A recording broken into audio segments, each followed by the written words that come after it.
Hotep à tous, bien-aimés frères et sœurs, ça chauffe entre Zelensky et Robert Fico. La Slovaquie et l'Ukraine sont en guerre. Monsieur Zelensky vient d'ouvrir un autre front, un front sur le gaz ukrainien, le gaz russe plutôt, qui passe par l'Ukraine. Monsieur Zelensky a refusé de renouveler les accords du passage, de transit du gaz russe vers l'Europe, et notamment des pays comme la Hongrie, la Slovaquie, la Finlande et autres, et ça ne marche plus. La Slovaquie s'était préparée à cet enjeu, donc elle a des réserves pour passer l'année 2025. Mais après ça, ça va être un problème.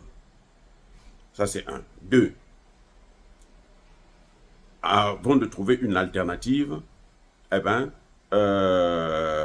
selon des experts économiques, eh ben, l'Europe va perdre plus de 120 milliards d'euros par an en 2025. Donc, l'Europe doit de toute urgence trouver une alternative. Mais la Slovaquie se dit, mais moi aussi, je dois pas rester comme ça, je dois donner aussi des coûts. La Slovaquie fournit de l'électricité à l'Ukraine. La Slovaquie a décidé de couper l'électricité pour l'Ukraine. L'Ukraine ne va plus bénéficier de l'électricité slovaque. La rage de guerre est déterrée. Ça, c'est un. Deux, la Slovaquie a décidé de ne plus aider les réfugiés ukrainiens sur son territoire. C'est à l'Ukraine de venir prendre leur charge. Donc l'Ukraine doit s'entendre avec les Américains qui, visiblement, sont ceux qui sont les grands bénéficiaires de cette action. Parce que lorsque on coupe l'électricité, le gaz russe vers l'Europe, eh ben, les Européens seront obligés d'acheter le gaz américain, ce qu'on appelle le GNL, le gaz naturellement liquéfié. Et donc, vous voyez, il y a un problème là.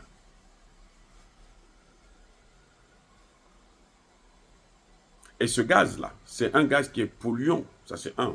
Ça, c'est les mauvaises conséquences. Deux, ce gaz coûte entre 5 et 7 fois plus cher que le gaz russe. Trois, le fait que les Européens achètent le gaz cher, ils sont en train de détruire leurs économies. Pourquoi? Parce que les pays européens délocalisent vers les États-Unis, là où le gaz est moins cher, l'énergie est moins chère. Qu'est-ce que je veux dire par là? Pour diminuer le coût de production, les grandes compagnies européennes sont obligées de venir s'installer aux États-Unis. Donc, de créer des emplois aux États-Unis, de créer des emplois pour les Américains et de créer la richesse aux États-Unis. Et quand vous créez la richesse ici, là, vous payez les taxes. Il n'y a pas de double imposition avec les États-Unis. Il n'y a pas ce que la France fait en Afrique, la double imposition. Donc, ils payent les taxes seulement en France, ils ne payent pas dans les pays africains. Non, ils payent ici aux États-Unis. Parce que c'est ici qu'ils s'enrichissent. Voilà ce qui se passe exactement aujourd'hui entre l'Ukraine et la Russie. C'est d'ailleurs pour ça que les Européens veulent maintenant relancer Nord Stream 2. Donc, le torchon brûle entre les deux pays, entre l'Ukraine et la Russie. Mais il n'y a pas que ça, et plutôt entre l'Ukraine et la Slovaquie. Il n'y a pas que ça. Il n'y a pas que la coupure d'électricité et le refus d'assister désormais les réfugiés ukrainiens. Il n'y a pas que ça. La Slovaquie demande à l'Union européenne de prendre des sanctions contre l'Ukraine. Probablement, l'Union européenne devrait stopper de financer la guerre en Ukraine. L'Union européenne va laisser donc les Américains financer seuls. Parce que l'argent qu'ils donnent à l'Ukraine, c'est de l'argent qui vient de leur industrialisation. Ce sont les industries qui produisent de la richesse et cette richesse-là, on prend une partie de cet argent, on donne à l'Ukraine.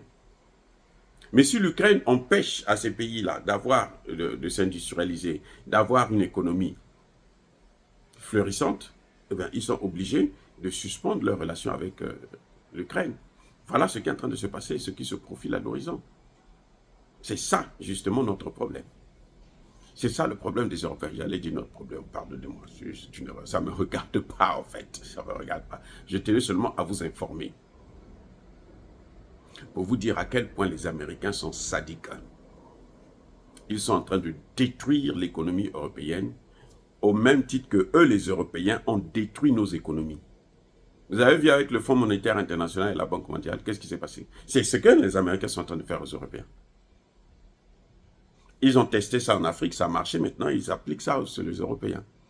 À partir de la Banque mondiale et du FMI, ils ont détruit nos économies. Et jusqu'aujourd'hui, vous avez des pays africains qui pensent que le FMI peut les aider à relancer leur économie. C'est faux. C'est un rêve. C'est une illusion de penser que le Fonds monétaire ou la Banque mondiale peut relancer les économies africaines. Voilà les amis, voilà ce qui se passe.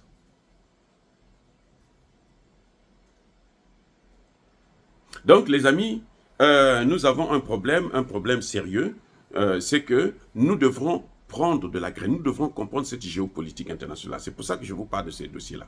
Nous devons comprendre cette géopolitique internationale pour savoir comment nous devrons réagir. Aujourd'hui, les Occidentaux sont en train d'installer des supermarchés, des grandes surfaces en Afrique, pour détruire les économies locales et appauvrir encore plus les pays africains. Eh oui. Et si nous, on ne prend pas nos responsabilités, ben vous allez voir, on va s'appauvrir encore plus. On ne pourra jamais s'en sortir. Oh, bien-aimés frères et sœurs, encore une fois de plus, soyez bénis, abondamment bénis par le Dieu de Kémité, par nos ancêtres angélisés, mais que tous ceux qui persécutent le continent africain, le pillent et le déstabilisent, qu'ils soient noirs, blancs, chinois, arabes, juifs, indiens, qui qu'ils soient punis, maudits, foudroyés, neutralisés, écrasés, effacés par le Dieu de Kémité, par nos ancêtres angélisés. Vive l'Afrique éternelle. J'ai dit et j'assume. Encore une fois, soyez bénis. Bonne année 2025.